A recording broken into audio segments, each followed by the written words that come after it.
किस बात करेंगे? वर्क। वर्क का शुद्ध हिंदी मीनिंग क्या है?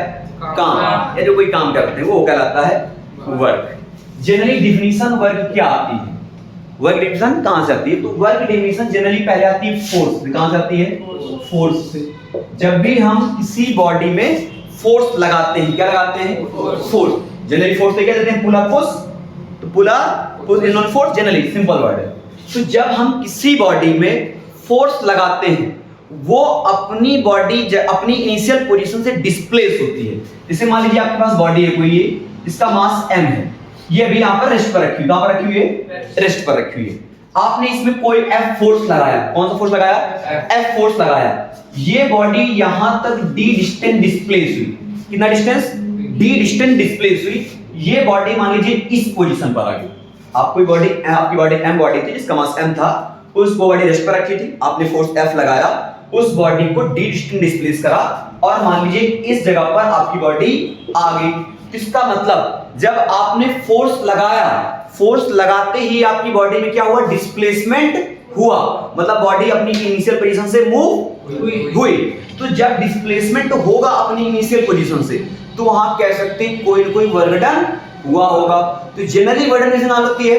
जब हम किसी बॉडी में कोई फोर्स लगाते हैं, फोर्स लगाने के बाद बॉडी अपनी इनिशियल पोजीशन से मूव करती है, डिस्प्लेस होती है, तो हम कहते हैं कोई ना कोई वर्क डन हुआ है। तो सिंपल लैंग्वेज क्या बनाएंगे? When we apply force on a body, body displace from its initial position, then we can say that work is done. बात क्लियर ना? लिखिए इस बात को, क्या लिखेंगे? when we apply a force on a body, apply a force on a body, जब body force लगाएंगे तो बॉडी क्या होगी? डिस्प्लेस होगी। तो when we apply force on a body, body displace from its initial position। तो language का फर्क हो सकता है, from in its initial position, then we can say that work is done। then we can say that work is done। work is done। तो हम कह सकते हैं कि यहां पर कोई ना कोई कार्य हुआ है। मतलब बॉडी थी, ये ए पोजीशन रेस्ट पर थी, रेस्ट पोजीशन या किसी पोजीशन कह सकते हो इनिशियल पोजीशन पे। कहां थी? इनिशियल पोजीशन पे। कोई बॉडी अपनी इनिशियल पोजीशन पे थी, हमने फोर्स लगाया, फोर्स लगाते ही बॉडी कुछ ना कुछ डिस्प्लेसमेंट करेगी, किसी पोजीशन पर जाएगी, तो हम कहते हैं कि वर्क डन हुआ है। अगर हम फोर्स लगा रहे हैं, बॉडी डिस्प्लेस नहीं हो रही है, तो क्या होगा? वहां पे वर्क डन नहीं होगा। मतलब फोर्स लगाने के बाद बॉडी डिस्प्लेस होनी चाहिए, डिस्प्लेस होगी तभी वर्क डन होगा। इतनी बात क्लियर? अब देखिए अच्छा जरा गौर से, तो यहां पर वर्क की डिफिनिशन फॉर्मूला बनता है। वर्क डन क्या बनता है? वर्क डन को हम लोग जनरली W से बिल्ड करेंगे। किससे बिल्ड करेंगे? W से। तो वर्क डन क्या बन जाएगा? Force into displacement. Force into displacement. बात क्लियर? तो W बराबर FD क्या बन जाएगा? FD बन जाएगा। इतनी बात क्लियर? अब थोड़ा सिंपल और चीज समझते हैं। कई बार ऐसा होता है किसी पर्टिकुलर बॉडी में हम अलग अलग वे से फोर्स लगाते हैं।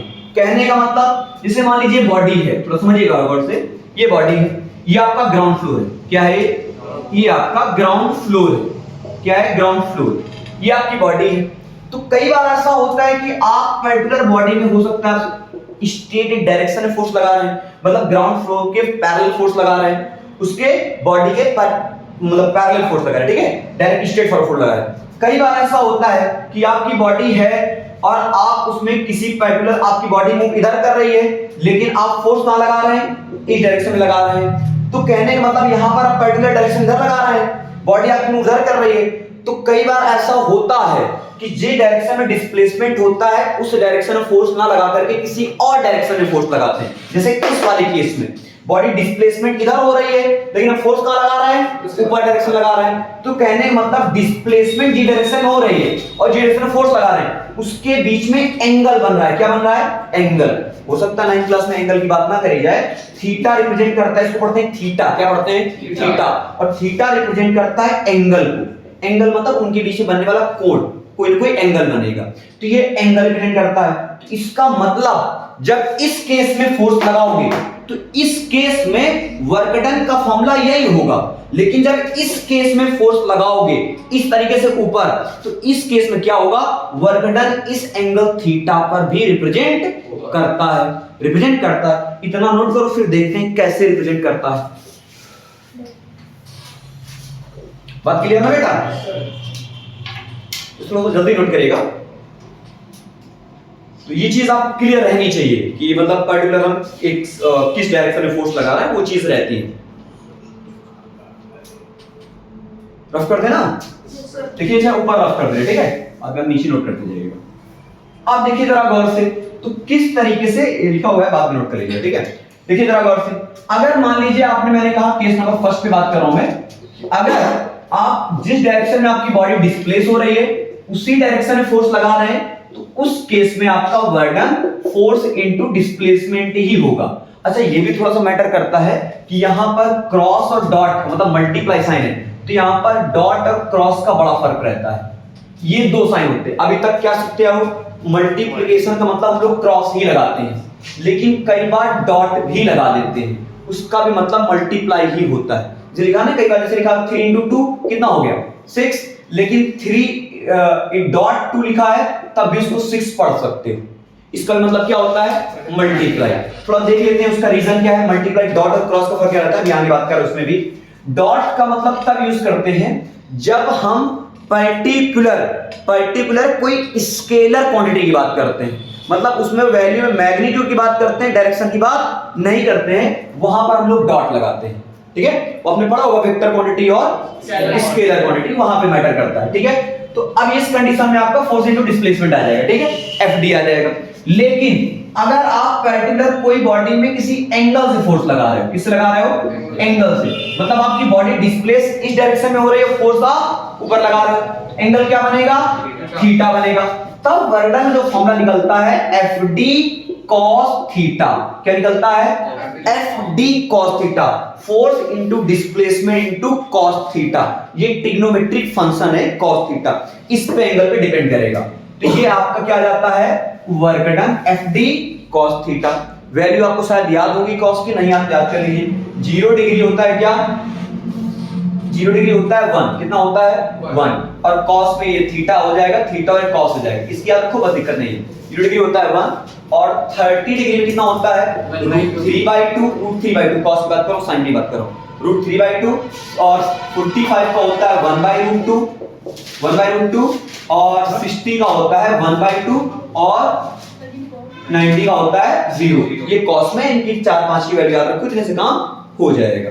बस सुना गया। अब बात आता है कि जब आपने देखा कि दो अलग अलग कंडीशन पे वर्क डन है, इस केस में वर्क डन है एफडी, इस केस में वर्क डन है एफडी कॉस थीटा, तो अब तुमसे ये भी पूछ सकता है कि किस केस पे मतलब यहां पर कितना एंगल रखें कि हमारा जो फोर्स है बॉडी में मैक्सिमम लगे, मतलब कम फोर्स लगा करके ज्यादा डिस्प्लेसमेंट बॉडी में हम करा लें, ज्यादा कम ताकत लगा करके ज्यादा बॉडी को खींच लें या उसको डिस्प्लेस करा दें। तो वहां क्या होता है, अगर यहां पे एंगल 0 हो जाए, क्या 0 हो जाए, एंगल 0 हो जाए।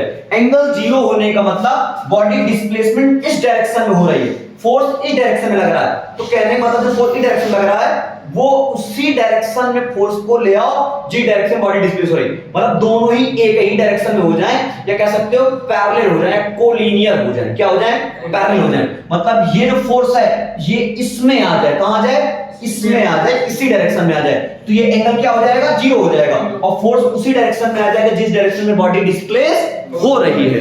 तो कहने मतलब when force vector and displacement vector both become parallel, मतलब थीटा कितना हो जाए बेटा, 0 डिग्री, और cos 0 कितना होता है, 1 होता है, तो cos 0 कितना हो जाएगा, cos 0 हो जाएगा 1, तो वर्क डन आ जाएगा FD।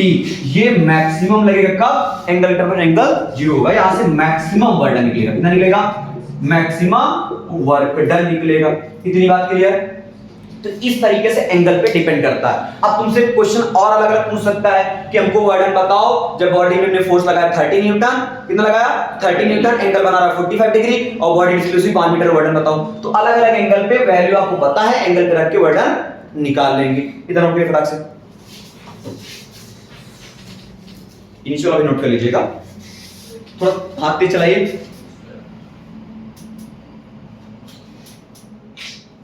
समझ आ रहा है ना? तो ये चीज यहां से मैटर करती है, क्लियर है ना? अब देखो इसके बाद फिर क्या आता है, इसके बाद फिर आता है बेटा कि अब आता है कि वर्डन कितने टाइप्स के होते हैं। टाइप्स ऑफ वर्डन की बात करते हैं। किसकी बात करते हैं? टाइप्स ऑफ वर्डन की बात करते हैं। वर्डन कितने प्रकार के होते हैं? जनरली हम लोग वर्डन 3 टाइप्स में डिफाइन करते हैं। कितने टाइप में करते हैं? 3 टाइप्स में डिफाइन करते हैं। पहला कौन सा? पॉजिटिव वर्डन। कौन सा? पॉजिटिव वर्डन। दूसरा कौन सा डिफाइन करते हैं? दूसरा डिफाइन करते हैं निगेटिव वर्डन। और तीसरा कौन सा डिफाइन करते हैं? तीसरा डिफाइन करते हैं जीरो वर्डन। कौन सा डिफाइन करते हैं? जीरो वर्डन। कौन सा डिफाइन करते हैं? जीरो वर्डन डिफाइन करते हैं। पॉजिटिव वर्डन क्या होता है? पॉजिटिव वर्डन जनरली वो वर्डन होता है जिस डायरेक्शन में हम फोर्स लगा रहे हैं बॉडी उसी डायरेक्शन में डिस्प्लेस करे। मतलब बॉडी मूव या displace along the direction of the force. Body displace, short में लिख दे रहा है, body displace along the direction of the force, along the direction of force। जिस डायरेक्शन में आप फोर्स अप्लाई कर रहे हैं उसी डायरेक्शन में बॉडी डिस्प्लेस करे तो वो बन जाता है पॉजिटिव वर्डन। निगेटिव वर्डन कौन होता है? जिस डायरेक्शन में आप फोर्स अप्लाई कर रहे हैं बॉडी उसके अपोजिट डायरेक्शन मूव करे। मतलब body displace opposite to the direction of applied force. Direction का अप्लाइड फोर्स बात करें ना, तो निगेटिव वर्डन कहां से आता है? निगेटिव वर्डन आता है कि जब बॉडी आपकी डिस्प्लेस ना हो opposite to the direction of applied force. Direction of the applied force, जिस डायरेक्शन में फोर्स अप्लाई कर रहे हैं उसके अपोजिट डायरेक्शन बॉडी मूव करे, वहां पर क्या आता है? निगेटिव वर्डन। थर्ड आता है जीरो वर्डन। क्या आता है? जीरो वर्डन। जीरो वर्डन के वैसे 2 केसेस होते हैं। कितने होते हैं? 2 केसेस। बारी बारी बात करते हैं। देखो जरा कौन कौन से जीरो वर्डन के 2 केसेस कैसे बनते हैं समझना जरा गौर से। तो बेसिक कॉन्सेप्ट है, अभी तो पहली बार पढ़ रहे हो तो शायद दिक्कत ना होनी चाहिए, समझना आना चाहिए आपको। जीरो वर्डन क्या आता है? जीरो वर्डन के 2 केसेस मैंने बताया। केस नंबर फर्स्ट क्या कहता है? केस नंबर फर्स्ट ये कहता है, मान लीजिए आपकी बॉडी ये है, कोई ब्लॉक बॉडी है आपकी जिसका मास m है और ये बॉडी डिस्प्लेस इधर करनी है, ये डायरेक्शन ऑफ डिस्प्लेसमेंट है, डिस्प्लेस इधर करनी है, लेकिन आप इस बॉडी के परपेंडिकुलर फोर्स लगा रहे हैं। कहां लगा रहे हैं? परपेंडिकुलर। तो जब परपेंडिकुलर लगाएंगे एंगल कितना बनेगा? 90 डिग्री। तो उस केस में वर्डन कितना होगा? 0। कैसे? अभी मैंने आपको बताया वर्डन होता है FD cos theta. FD cos theta. Theta कितना हो गया यहाँ पर? 90 रखिए तो वर्डन आ जाएगा FD cos 90। 90 का वैल्यू कितना है? cos 90 का 0। तो वर्डन कितना आ जाएगा? FD into 0 0। इसका मतलब जिस डायरेक्शन में आप फोर्स लगा रहे हो, जिस डायरेक्शन में आप फोर्स लगा रहे हो, फोर्स उसके अपोजिट डायरेक्शन मूव कर रही है। ठीक है? तो केस फर्स्ट क्या कहता है? केस फर्स्ट कहता है कि जब आप बॉडी जी डायरेक्शन में डिस्प्लेस हो रही है या मूव कर रही है उसके परपेंडिकुलर फोर्स लगा रहे हो तो वहां वर्डन कितना होगा बेटा? 0 होगा। तो जैसे मान लीजिए बॉडी किस डायरेक्शन में आपकी डिस्प्लेस होनी चाहिए थी और आप फोर्स कहां लगा रहे हो? परपेंडिकुलर। तो एंगल कितना बन रहा है? 90 डिग्री। और आपको पता है कि cos 90 वैल्यू कितनी होती है? 0। तो वर्डन कितना हो जाएगा? 0। अब केस 2 की बात करते हैं। केस 2 क्या कहता है? केस 2 कहता है कि अगर मान लीजिए आप किसी पर्टिकुलर बॉडी में फोर्स लगा रहे हो और वो बॉडी अपनी जगह से डिस्प्लेस ही नहीं हो रही है, जैसे मान लीजिए वॉल है, ये ब्लैक बोर्ड जिसमें लगा है वॉल है, इस वॉल पे हम फोर्स लगाते जा रहे हैं तो क्या हो रहा है? फोर्स लगा रहे हैं लेकिन वॉल पीछे जा ही नहीं रही है, तो हम फोर्स भी लगा रहे हैं और बॉडी डिस्प्लेस भी नहीं हो रही है, तो वहां वर्डन कितना होगा? 0 होगा। मतलब when we applied force on a body, when we applied force on a body does not displace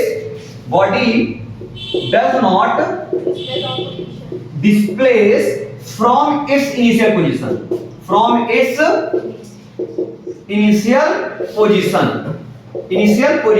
then work done is 0. Then work done is zero. अगर हम पर्टिकुलर किसी बॉडी में फोर्स लगाएं और बॉडी डिस्प्लेस ही ना हो तो वहां पर वर्डन कितना होगा बेटा? जीरो होगा। क्या बात क्लियर है? समझ आया? तो दो केसेस मेनली हमारे पास जीरो वर्डन के होते हैं, पूछे जा सकते हैं, उसमें कोई दिक्कत की बात नहीं है। पर्टिकुलर किसी बॉडी में फोर्स लगाइए और बॉडी डिस्प्लेस नहीं ना हो तो वर्डन कैसा होगा?